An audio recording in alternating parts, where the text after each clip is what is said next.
So to hear how the philanthropist and the leader of the organization have helped make this happen, I'd like to call on stage Nitin Nair, who's Dasra Giving Circle member, and Vanessa D'Souza, the CEO of Sneha.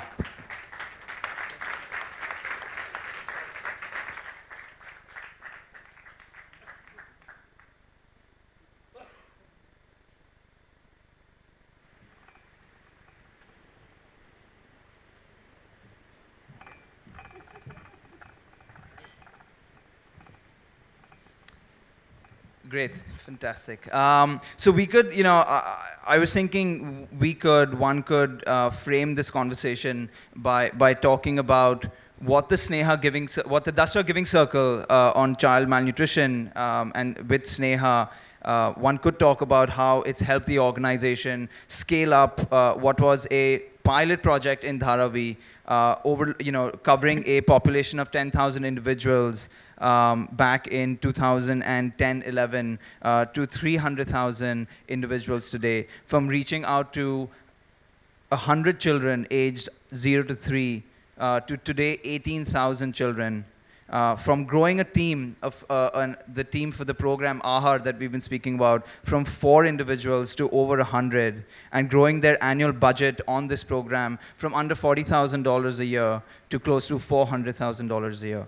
We could frame the story that way, but I think it's safe to say, hearing from Kunal, that frame would be fairly colorless and wouldn't really do justice not only to all the effort and work that goes into it, but also to the wholesomeness of the Dasra Giving Circle experience. And so, in addition to Kunal, who was fantastic, we have here Vanessa and Nitin. Nitin, who's been one of the most engaged members in the circle, and Vanessa, of course, the CEO of Sneha, who are going to help us put a little bit more color to that. Vanessa and Nitin know each other really well. Sneha was Dasra's 3rd giving circle. We formed it back in 2000, at the end of 2011. So we all know each other, and we've known each other for some time. And so we're going to have them ask each other some questions as well before we open it up to the audience. And before I open by asking Nitin a question, I just wanted Vanessa to maybe in a couple of minutes just tell us a little bit about what Sneha does, so we have a little bit more context than what we started off with. Thanks, Vishal. Sneha was started in 1999 by Dr. Fernandez, a neonatologist and the former dean of Sion Hospital. And while she was a neonatologist, it really disturbed her that she used to deliver these babies, who were 800, 900 grams, and she sent them home, and many of them would be blind or have cerebral palsy. So she decided that when she retired from Sion, she would set up an NGO to work on preventive and promotive healthcare of women. And so Sneha was set up in 1999. We primarily work on the health of women and children, covering maternal and newborn health, child health and nutrition, adolescent health, and prevention of violence against women and children. We work mostly in Mumbai and in urban areas, and are now scaling up to other urban areas. And again, the reason that Dr. Fernandez chose urban areas was way back in 1999, as a doctor, she saw that there was actually far worse health indicators in the lowest economic strata in the urban area, in a city like Mumbai, rather than in rural areas. So she decided to work with maternal health and domestic violence, which was very, very commonly seen, affecting pregnant women and children at that time. Today, we are a 400-plus strong organization working across Mumbai and all the neighboring municipal corporations around Mumbai. Great, thank you so much for that overview, Vanessa. And so, Nitin, over to you. Let's start by an easy one. What motivated you to join the Dasra Giving Circle, and what have been some of the top 1 or 2 highlights of this experience? Yeah, sure. First, let me start off by saying, thanks for getting me out here, and just hearing Kunal's story just one more time just reiterated just how excited it's been for me to be a part of the entire process, just to be associated with Sneha and through the Giving Circle program itself. It's just such a powerful story. I think when I first thought about how I wanted to give, I'll start there. I'm in the investment community. I'm in the business of investing capital but not only investing capital, providing insight, mentorship, guidance to the entrepreneurs that we work with. And that's actually very similar to the Dasra model itself in terms of identifying promising NGOs and then working with senior teams of those NGOs. So the Dasra model itself resonated with me personally. And I said, I'd really like to be associated and affiliated with Dasra in some way. And then I learned about the Giving Circle itself. I thought the model was very unique. Wait a minute, you're going to bring me into a room with 9 other givers. We're all going to jointly determine which organization will receive funds spread out over a 3-year period. And it's entirely possible that the organization that I choose may not actually win, and my money will be going to an organization I did not choose, and it's a lot of money. So it was fascinating. But one of the things that I also noticed about it was I was going to be working with a community of other very smart and experienced givers, and there was actually a lot I was going to be able to learn from them. And Dasra had this process of identifying, starting from a group of, I think, 100 NGOs, I think they initially screened, and then whittling it down to 25 and 10, and then we ended up meeting 5 or 6 NGOs, and then chose amongst them. And what was also interesting was it was very similar. Our thoughts around the table as givers was actually quite similar. So the decision to work with Sneha was almost near unanimous. And what was also interesting was that other NGOs who were finalists in that particular giving circle were able to build direct connects with other givers, and so they won too. So this was a little bit of this everyone is a winner type outcome that I thought was really interesting.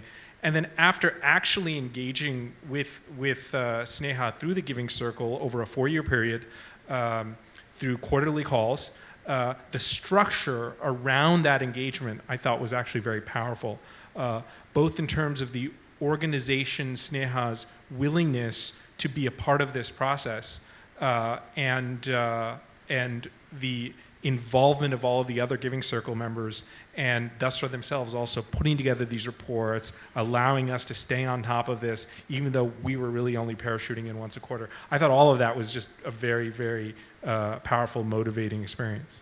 Great, thanks for that, Nitin. And we'll come back to you on a couple of very key points that you've just brought up. But to get Vanessa's voice in the discussion as well.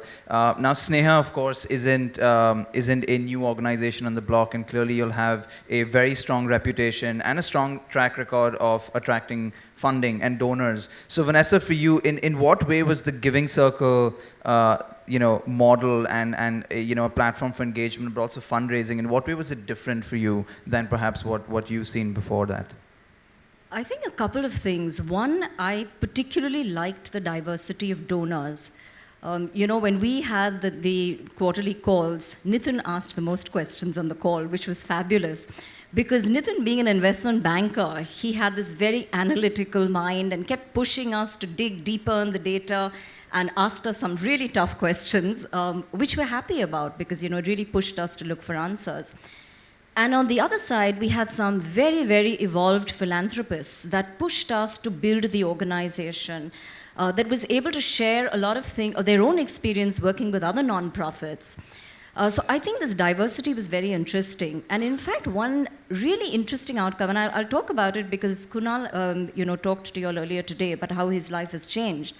One of the philanthropists said that, one of the things that most NGOs do case stories on their beneficiaries, why doesn't Sneha do case stories on their field workers? And we thought this was quite interesting. And we actually did a case study of about 50% of our staff across the organization. And it's amazing the kinds of changes that had happened to their lives. Kunal is just one. There are 400 such people, including myself. And I think the way we have changed their lives, we've actually created change agents within the community. These are permanent change agents. These are people whose lives have been transformed. So often people ask us, y'all have 400 staff? I mean, isn't that a lot to have? But you know what? They're not just 400 staff. These are 400 empowered change agents. And I really have to thank the philanthropist who was on that call, because if he had not pushed us to do this exercise, we would never have come up with stories like Kunal's and many others. So thanks to all of you philanthropists. The second very, very key thing I'd like to talk about is the fact that Dasra is such a is almost like an ecosystem into itself. So, besides helping us with funders and a lot of capacity building of the organization, I think in many ways they are our go-to person. So when we're doing our 5-year strategy, for example, we'll pull in people from Dasra to brainstorm with us. When we want to look at a new model of health intervention, we'll bounce it off Dasra and say, how do we pitch it to donors to make sure that we can raise money? So I think Dasra that way is a very unique organization.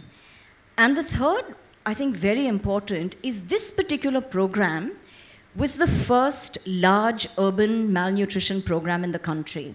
So it was formed on the basis of some very, very strong assumptions, but high risk. Clearly somewhere, possibility of going wrong was also high. And it would be difficult to get donors to take on such a high risk. There were many changes in the model right from inception. There was changes in moving from daycare centers to a community-based management of acute malnutrition. We thought we would work with volunteers. So people like our frontline workers wouldn't be paid staff, they'd be volunteers. But guess what? In Mumbai, nobody wants to volunteer 8 to 10 hours a day. So suddenly, we had to change our entire execution plan. We had time overruns, cost overruns. And I actually want to ask you, how did you take all that? Because we as insiders, and Dasra, as an insider-outsider, probably thought that, it's okay, we can manage.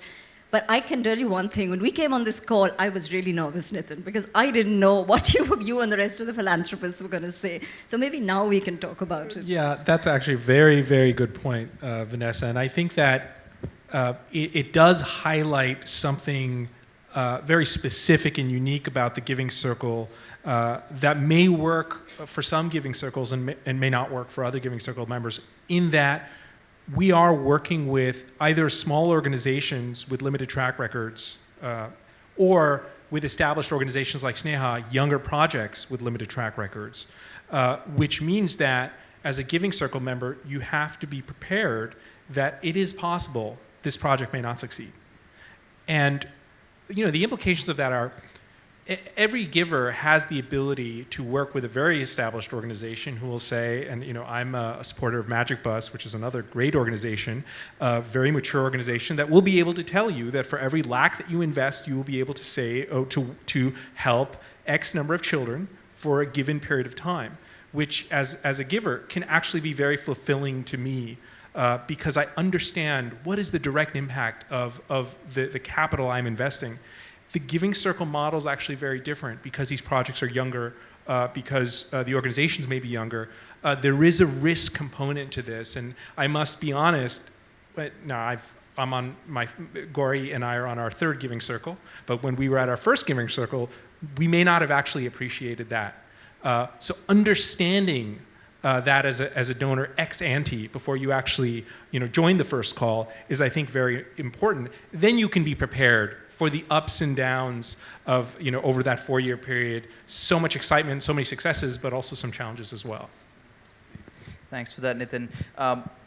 Vanessa, back to you actually, and Nitin brought up the point about what he saw as some of the key highlights of the Giving Circle process, and clearly collaborating with other givers, getting their perspectives onto these calls, right from the decision-making process at the beginning to the ongoing period when we were seeing how things were going and what kind of progress was being made, as well as the structure and the process.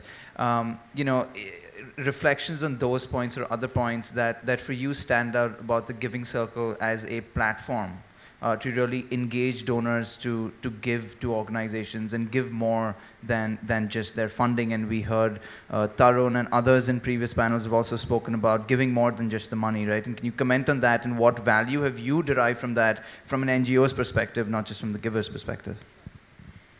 So, in one of the calls, I remember Nitin pushing us and saying, we need to dig deeper into the data.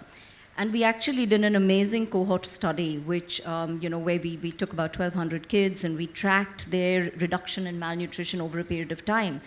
And we found in the first 9 months, there was a very steep drop in malnutrition of, about 85, 90% of the kids. And then there was a relative plateauing out. And then there was a 4% of the kids that just would not come out of malnutrition for like a year. And when we dug deeper into it, we actually found that every one of those kids came from dysfunctional homes. So there was domestic violence, there was, second marriages, etc. And this then pushed us to add an element of working on domestic violence with malnutrition, which naturally had better outcomes. So I think those are the kind of inputs and the pushing that a Giving Circle member can do, and this is just one of the many examples. The second is, as we scaled our work, we've had different kinds of needs on capacity building of the organization, bringing in funding for technology. It isn't easy to raise money for technology. And we went to Dasra and said, we really want to bring in a business intelligence system so we can get online, real-time MIS for the senior team. And Dasra was able to identify an organization that we were able to get funding just for technology upgrade. So these, I think, are examples of Dasra being able to help significantly, plus the Giving Circle also contributing to build the organization. I have a question for you, Vanessa, now. So okay, maybe back to when you had first been approached by Dasra, would you like to be a part of the Giving Circle as an organization or compete for these funds? Ultimately, these Giving Circle members, like, who are they? I mean, you don't know who they are, right? They're strangers. They may not be affiliated with the NGOs. They may be, they may have all these questions, these demands, these expectations. You already have a board. You already have donors. Now there's this sort of parallel group of people who are asking questions about this particular project.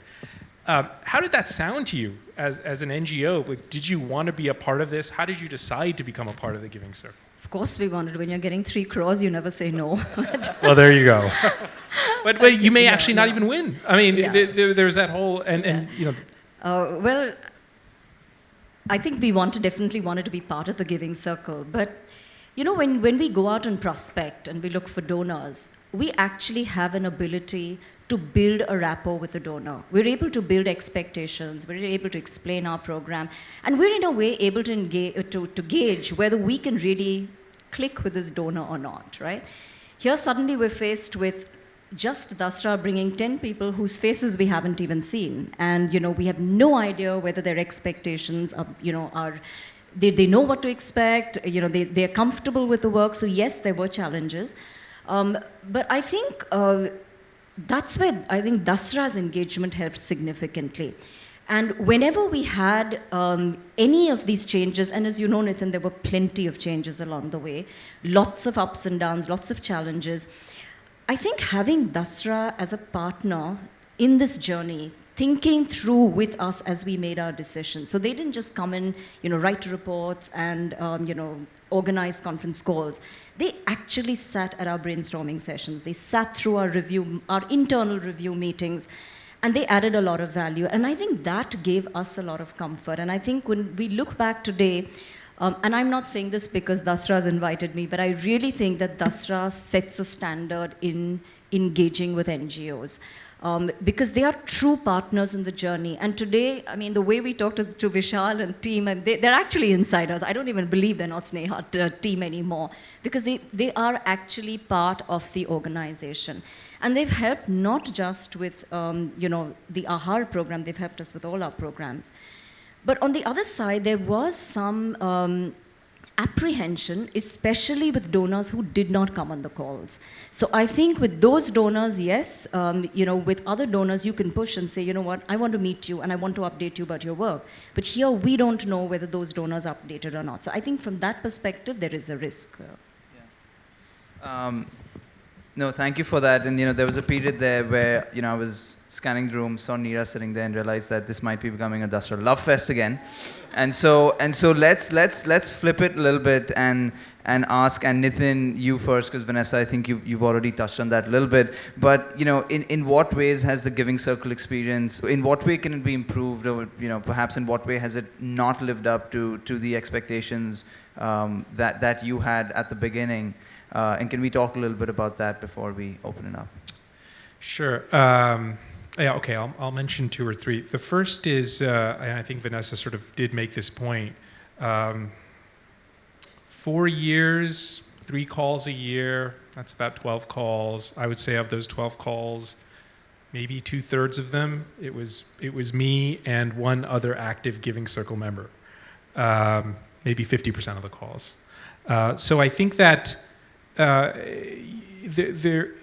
this is one of those network type experiences where the more members of the network who are actively engaged, the better off everyone in the network is. And I think to the extent that the Giving Circle members themselves, who are a part of these groups, were able to as actively participate as some of the other members, then that would have been something I would have liked to see more of. Because I will say that the participants who were actually engaged, I learned a lot from them as a Giving Circle member. And it made me think about how should I be structuring my own future giving, and how should I try to be involved, and what kinds of questions should I be asking the next set of Giving Circle NGOs that I work with. So I learned a lot, and at some level, wow, I wish there were more of them on the call. There's that. And the second is the point I mentioned earlier, which is sort of the risk component of Giving Circle, which is to the extent that Dasra can maybe identify or create some kind of risk profile for every one of the organizations or the Giving Circles themselves, so that that Giving Circle members know in advance, how should I then calibrate whether this is the right Giving Circle for me? I think it worked fine for me, but I can speculate that that could be something that others may have questions about. Sure. Vanessa, did you want to comment to that? No, I think just to add to what Nitin said, for the 2 or 3 members that came in very actively, we were most grateful for your inputs. But I actually feel the other 7, 8 who didn't come on actually deprived Sneha of their inputs. And, we would love to have had their perspectives on the call. And I think that was the downside. Yeah. And, these Giving Circle members, they aren't strangers. We're actually looking at them right now. And so this is a direct call out, to get engaged, to have this kind of an experience, because it is so immersive. As Nitin was saying, it does encourage you to get onto several Giving Circles, to interact with people, like Kunal and others, Sheetal, that we saw earlier through Naz. And I think with that, on that note, we're gonna actually open it up to questions from the audience.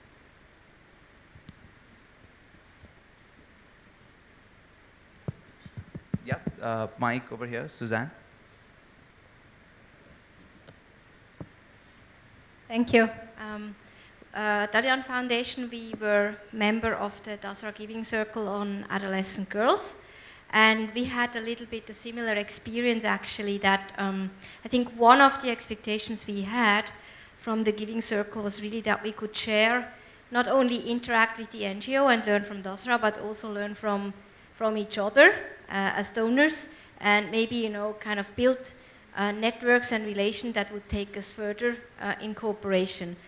And that didn't happen either. So I think we were about 2 or 3 parties that were really active. But I think, to be fair, we have also to consider that it was my understanding one of the aims of the Giving Circle was also that it should help smaller donors, philanthropists that don't have the resources, don't have the time to be directly involved in a program, in a project, to kind of handle this over to Dasra. I think we heard it this morning.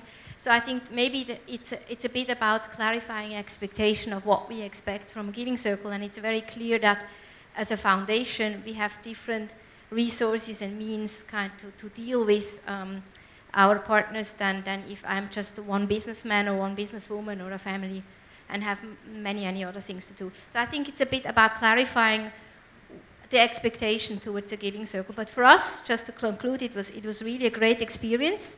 We had also some challenges along the way, but I can only recommend it to anybody else. Thank you, Suzanne.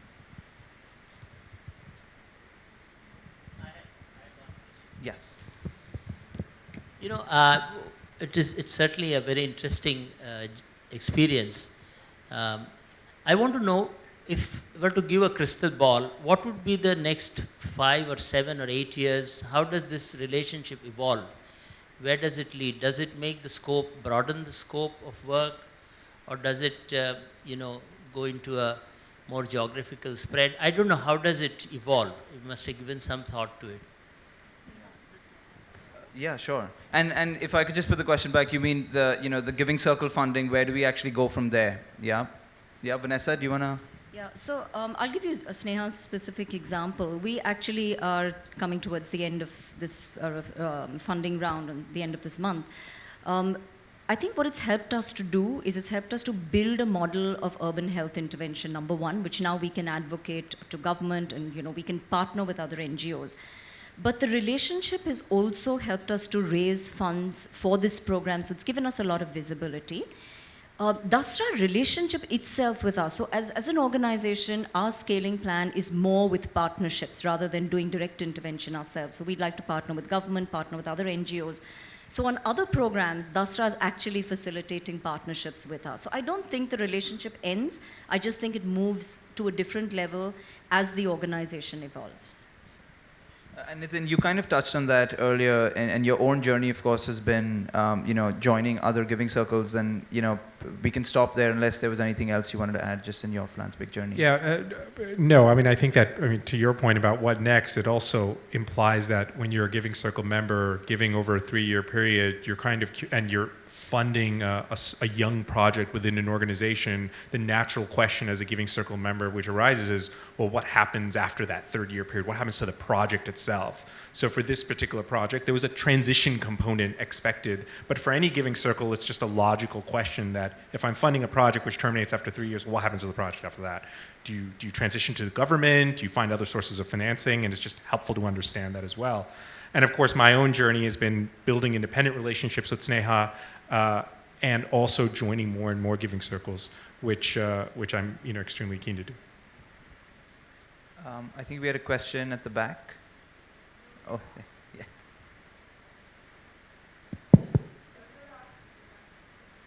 I was going to ask the same question with Nitin spoke now, that if a Giving Circle member decides that they want to invest beyond, because we are looking at it from a 3-year period, and is there a possibility of them investing more and building on the same program? So that was one question. And a question to Vanessa was, now when you're coming to the end of this Giving Circle, how comfortable do you feel in terms of sustainability? Are you able to attract more funding? Is it much easier now? It is a lot easier. I think the risky part is over. So, we're able to create the model now. Now we are very confident going out and almost marketing the model. So I think that it certainly has helped us to raise money. Yep, Tarun, up front. Vanessa, thank you for coming for the panel. The question is really about scale. Today has been about scale and collaboration, and you referred to collaboration. Sneha has done a great job in execution on its mission, but still Mumbai slums. So it's a question related to what the gentleman asked.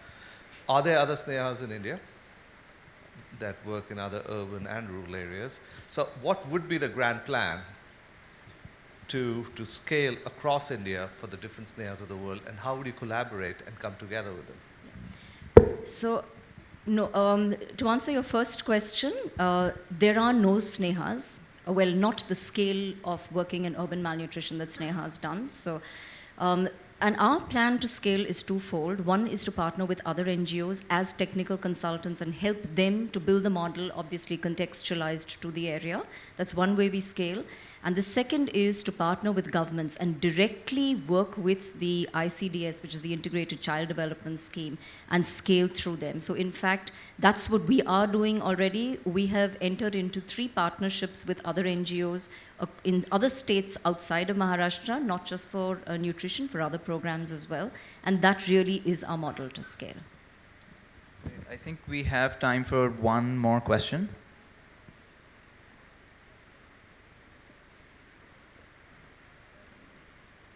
Last chance. All right, with that, I'd like to extend a round of applause to our fantastic panel here today. Thank you so much.